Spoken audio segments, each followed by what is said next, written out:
जय हिंद दोस्तों। सीजीपीएससी और व्यापम के एग्जाम हेतु समर्पित यूट्यूब स्टडी चैनल सीजीपीएससी मैदान में आपका स्वागत है।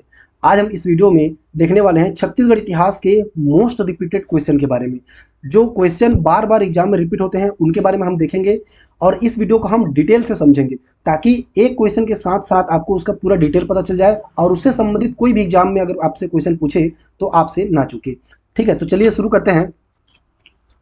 पहला सवाल है,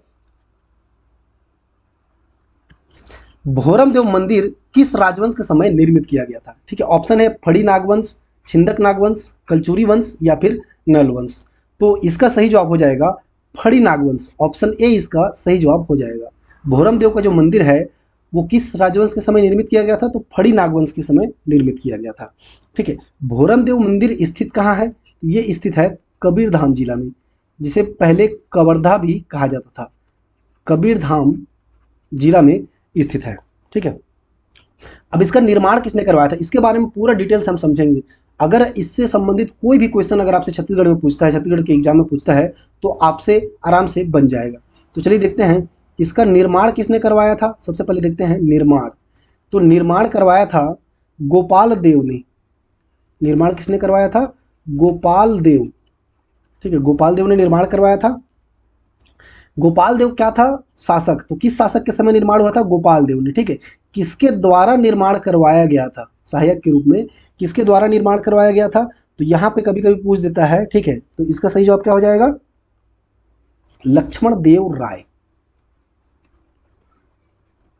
लक्ष्मण देव राय के द्वारा गोपाल देव ने निर्माण करवाया था। ठीक है, किससे हमको पता चलता है? तो छपरा प्रतिमा से जो है, छपरा प्रतिमा, छपरा से प्राप्त जो प्रतिमा है उसके द्वारा हमें ज्ञात होता है। कब करवाया गया था ये देख लेते हैं। कब करवाया गया था? तो ये करवाया गया था 1089 ईस्वी में करवाया गया था। या इसको कभी कभी पूछता है कि 11वीं शताब्दी में निर्माण किया गया था।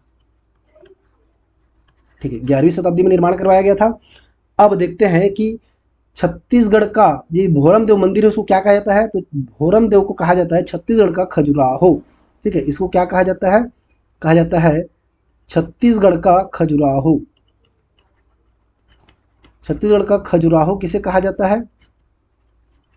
तो छत्तीसगढ़ का खजुराहो कहा जाता है भोरम देव मंदिर को। ये जो मंदिर है वो किस शैली में बना हुआ है? ठीक, तो किस शैली में बना हुआ है? ये नागर शैली, नागर शैली या इसी को कहा जाता है चंदेल शैली। ठीक है, चंदेल शैली या फिर सप्तभूमि शैली। तो कोई भी पूछे, ठीक है, इन तीनों के बारे में तो कंफ्यूज नहीं होना है। ठीक है, कौन से शैली में बना था? नागर शैली देगा वो भी सही है, चंदेल शैली या सप्तभूमि शैली में इसका निर्माण हुआ था। ठीक है, अब देखिए फड़ी नागवंश का प्रथम शासक कौन था? यहाँ पे लिखते हैं। ठीक, फड़ी नागवंश का प्रथम शासक, प्रथम शासक कौन था ये भी पूछ देता है। तो यहाँ पे हो जाएगा अहिराज, अहिराज या अहिराज देव। और अंतिम शासक कौन था? तो अंतिम शासक के बारे में पूछे तो हो जाएगा मोनिंग देव। यहाँ पे हो जाएगा मोनिंग देव। ये कौन था? फणी नागवंश का अंतिम शासक था। तो देखिए एक ही प्रश्न से कितने सारे प्रश्न बनते हैं। यहाँ से कम 10 प्रश्न जो है पूछे जा सकते हैं और वे आपसे बन जाएंगे। तो इसका आप नोट्स बना लीजिएगा और चाहे तो आप स्क्रीनशॉट भी ले सकते हैं। चलिए अगला देखते हैं। सिरपुर के किस वंश के शासकों ने बौद्ध विहार का निर्माण करवाया था? तो सबसे पहले देखते हैं कि बौद्ध विहार होता क्या है। बौद्ध विहार क्या होता है? तो बौद्ध भिक्षुओं का जो होता है वो ठहरने का स्थान होता है। किसका? ठहरने का स्थान। किसके ठहरने का स्थान? तो बौद्ध भिक्षुओं के जो ठहरने का स्थान होता है उसे कहा जाता है बौद्ध विहार कहा जाता है। अब इसके बारे में डिटेल से पढ़ते हैं। ठीक है, तो देखिए किस वंश के शासकों ने बौद्ध विहार का निर्माण करवाया था? तो इसका सही जवाब हो जाएगा पांडु वंश के शासकों ने। कौन से वंश के? सिरपुर के पांडु वंश के शासकों ने, या उसी को सोम वंश भी कहीं कहीं पे लिया जाता है। ठीक है, पांडु वंश किसके? सिरपुर के, सिरपुर के पांडु वंश या सोम वंश के शासकों ने। तो ऑप्शन सी इसका सही जवाब हो जाएगा। ठीक है, कब करवाया था? 6वीं से लेकर के 7वीं शताब्दी के मध्य में इसका निर्माण करवाया गया था। अब आगे देखते हैं इसका जो आदि पुरुष है, ठीक है, पांडु वंश का आदि पुरुष किसे कहा जाता है? तो आदि पुरुष कहा जाता है उदयन को। उदयन को इसका आदि पुरुष कहा जाता है। और छत्तीसगढ़ में वास्तविक संस्थापक, पांडु वंश का छत्तीसगढ़ में वास्तविक संस्थापक, दोस्तों आप इसको साथ ही साथ नोट करते जाएंगे तो आपके लिए बेहतर रहेगा। वास्तविक संस्थापक कौन है? वास्तविक संस्थापक किसे कहा जाता है? तो ये हो जाएगा इंद्रबल। इंद्रबल को छत्तीसगढ़ में पांडु वंश का वास्तविक संस्थापक कहा जाता है। ठीक, अब इसके बारे में विशेष तथ्य क्या है? विशेष तथ्य हम देख लेते हैं। सिरपुर का जो बौद्ध विहार है उसका भ्रमण किसने किया था या यात्रा किसने किया था? यात्रा किया था चीनी यात्री हेनसांग ने। हेनसांग ने इसका यात्रा किया था, ठीक है। और उसका जो पुस्तक था उसका नाम क्या है? पुस्तक का नाम है सीयूकी। उसकी पुस्तक का नाम है। और उसमें छत्तीसगढ़ को क्या नाम से दर्शाया गया है या छत्तीसगढ़ को क्या नाम दिया गया है? तो उसका नाम दिया गया है कियासलू। छत्तीसगढ़ का नाम उसमें दिया गया है, ठीक है। अगला है, किस वंश के राजाओं ने त्रिकलिंगाधिपति की उपाधि धारण की थी? दोस्तों वीडियो आपको अच्छा लग रहा होगा तो वीडियो को लाइक कर दीजिएगा, और अगर आप चैनल पर नए हैं तो चैनल को सब्सक्राइब जरूर कर दीजिएगा, ठीक है। किस वंश के राजाओं ने त्रिकलिंगाधिपति की उपाधि धारण किया था? ठीक है, नल वंश, सरपूर्य वंश, सोमवंश या फिर पांडु वंश। तो इसका सही जवाब हो जाएगा सोमवंश। ऑप्शन सी इसका सही जवाब हो जाएगा। सोमवंश के शासकों ने त्रिकलिंगाधिपति की उपाधि धारण किया था। अब देखते हैं डिटेल में किसने किसने धारण किया था। तो सबसे पहले हो जाएंगे कौन? महाभवगुप्त प्रथम। महाभवगुप्त प्रथम, ठीक है। और किसने धारण किया था? तो ये किया था महाशिवगुप्त चतुर्थ।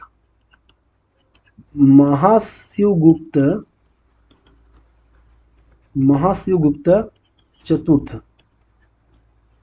इसने त्रिकलिंगाधिपति को उपाधि धारण किया था। ये कहाँ के सोमवंशी शासक थे? तो ये ओडिशा के सोमवंशीय शासक थे। अब यहाँ से पूछता है कि सकल कोसलाधिपति, ठीक है, सकल कोसलाधिपति की उपाधि किसने धारण किया था? तो कौन कौन हो जाएगा? पहला नाम आता है, ठीक है, पहला नाम आता है पृथ्वीदेव प्रथम। पृथ्वीदेव प्रथम जो कि कौन थे? कलचुरी शासक थे, कलचुरी शासक। और दूसरा नाम आता है तीवरदेव, ठीक है, तीवरदेव।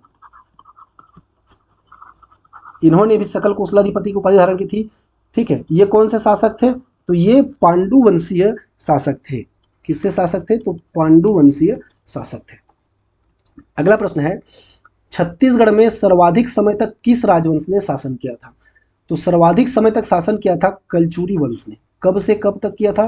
तो 1000 ईस्वी से लेकर के 1741 ईस्वी तक, ठीक है, कलचुरी वंश ने शासन किया था। अब देखते हैं इसका संस्थापक कौन था। संस्थापक, छत्तीसगढ़ में कलचुरी वंश का संस्थापक कौन था? कलिंग राज इसका संस्थापक था। इसकी स्थापना छत्तीसगढ़ में 1000 ईस्वी में किया था, ठीक है। अगर आपसे पूछे कि कलिंग राजवंश का आदि पुरुष किसे कहा जाता है? आदि पुरुष, कलिंग राजवंश का आदि पुरुष किसे कहा जाता है? तो ये कहा जाता है कृष्णराज को। कृष्णराज को आदि पुरुष कहा जाता है। इसने 500 ईस्वी में कलिंग राजवंश की कलचुरी राजवंश की स्थापना किया था, पर उस समय छत्तीसगढ़ में इसकी शाखा नहीं पहुंची थी, ठीक है। अब देखिए, जो कलिंग राजवंश है, ये कलचुरी राजवंश है, उसको क्या कहा जाता है? है वंशीय कहा जाता है। इसको क्या कहा जाता है? है वंशी भी कहा जाता है, ठीक है। इसको है वंश भी कहा जाता है। तो है वंश पूछे तो आपको कंफ्यूज नहीं होना है, ठीक है। एक और चीज में पूछता है कि त्रिपुरी के कलिंग सॉरी त्रिपुरी के कलचुरी वंश का स्थापना किसने किया था? तो वामराज देव ने त्रिपुरी के कलचुरी वंश की स्थापना किया था। ठीक है। और एक और चीज़ आपको ध्यान रखना है कि छत्तीसगढ़ में कलचुरियों के किस शाखा ने शासन किया था? तो लहुरी शाखा ने शासन किया था। तो देखिए इससे कितने सारे प्रश्न बनते हैं। तो आप खाली इस चीज़ के पीछे मत भागिए कि हमको एमसीक्यू देखने को मिल जाएगा और उसका सीधा सीधा आंसर बता दिया जाएगा। ऐसे पढ़ेंगे तो क्या फ़ायदा होगा? उसी से संबंधित आपके कोई दूसरा प्रश्न पूछेगा तो आप वहाँ पे भटक जाओगे। इसीलिए हम जितने डिटेल में बता रहे हैं उस सब डिटेल को नोट करते जाइए। ठीक है, इससे कई सारे प्रश्न बनते हैं। चलिए अगला है, गोपाल मिश्र किस कलचुरी शासक के दरबारी कवि थे? ठीक है, तो गोपाल मिश्र जो थे वो एक कवि थे और किस शासक के दरबारी कवि थे? तो वो राज सिंह के दरबारी कवि थे। ठीक है, ये कौन थे? कलचुरी शासक थे। इन्होंने कब से कब तक शासन किया था? तो 1689 से लेकर के 1712 ईस्वी तक शासन किया था। ठीक है, 1689 से 1712 ईस्वी तक शासन किया था। किस शहर को बसाया था? ठीक है, राज सिंह ने किस शहर को बसाया था करके प्रश्न पूछता है तो क्या हो जाएगा? जूना शहर को बसाया था। ये कहाँ स्थित है? तो रतनपुर के समीप में स्थित है। रतनपुर के समीप में स्थित है क्या? जूना शहर, इसको इन्होंने बसाया था। ठीक है, अब देखिए जो कवि गोपाल मिश्र के बारे में पूछा जा रहा है ये किस लिए प्रसिद्ध है? तो ये इनकी प्रसिद्ध कृति है खूब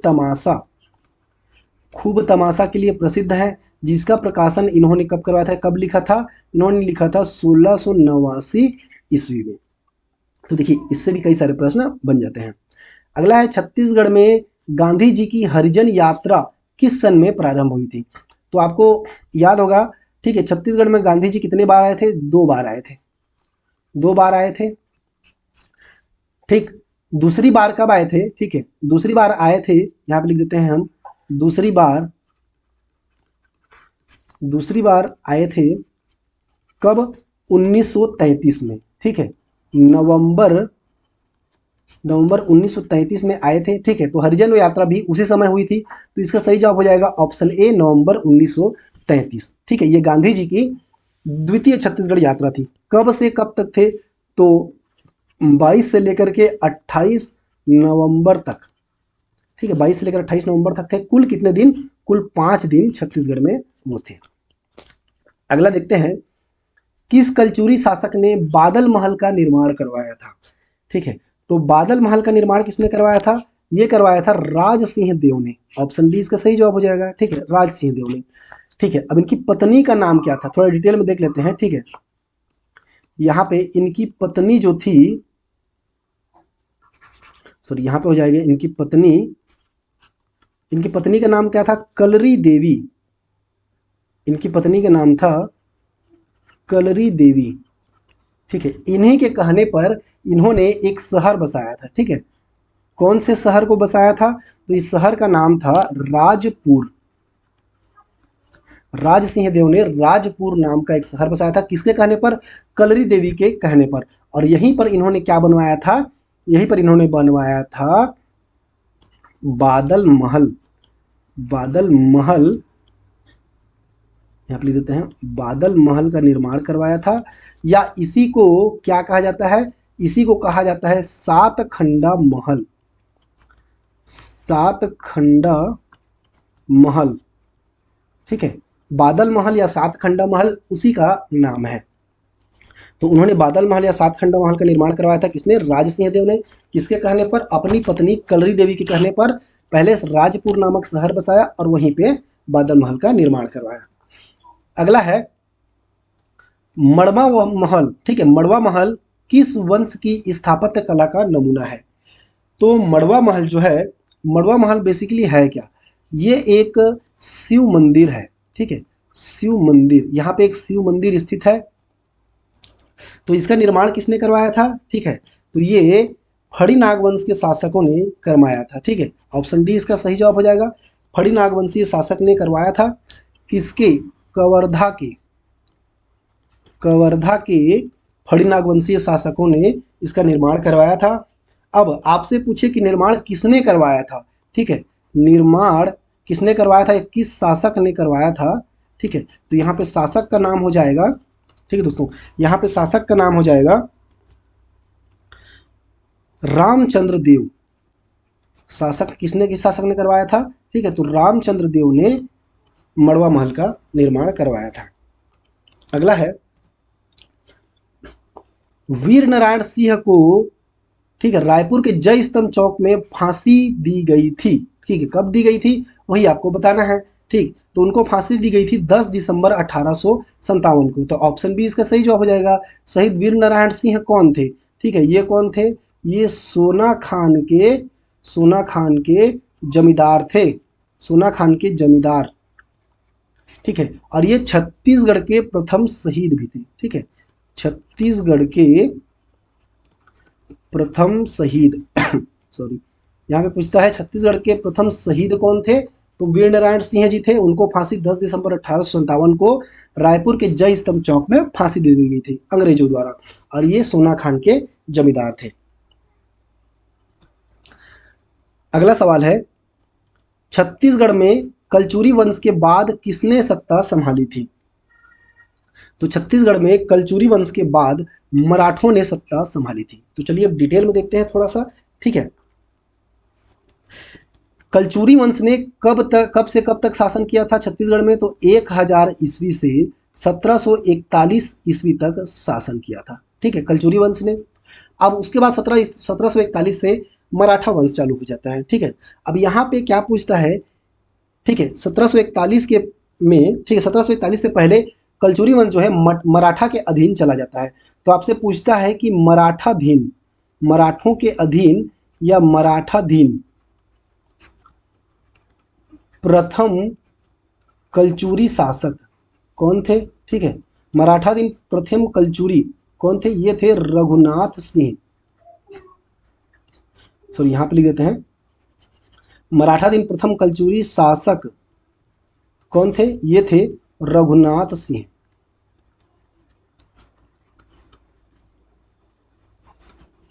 ठीक है, रघुनाथ सिंह थे। इन्होंने स्वतंत्र रूप से, ठीक है, स्वतंत्र रूप से कब तक शासन किया था, तो स्वतंत्र रूप से शासन किया था 1732 से लेकर के 1741 तक स्वतंत्र रूप से शासन किया था। उसके बाद में मराठाधीन, ठीक है, मराठों के अधीन कब से कब तक शासन किया था, तो ये 1700, ठीक है, 1741 से लेकर के 1745 तक शासन किया था, ठीक। उसके बाद क्या है, अंतिम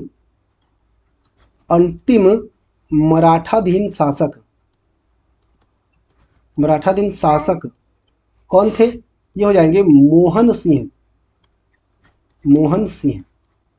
इसने कब से कब तक मराठाधीन शासन किया, तो 1745 तक, ठीक है, सॉरी 1745 से लेकर के 1757 तक मराठाधीन शासन किया था, और 1757 में इसकी मृत्यु हो जाती है, ठीक है। तो दोस्तों ये रहे हमारे आज के कुछ महत्वपूर्ण प्रश्न। उम्मीद है आपको वीडियो अच्छा लगा होगा, ठीक है। आप वीडियो को लाइक और चैनल को सब्सक्राइब जरूर कर दीजिएगा, और वीडियो कैसा लगा कमेंट करके जरूर बताइएगा, ठीक है। मिलते हैं अगले मजेदार वीडियो में एक महत्वपूर्ण जानकारी के साथ में। तब तक के लिए जय हिंद, पढ़ाई करते रहिए।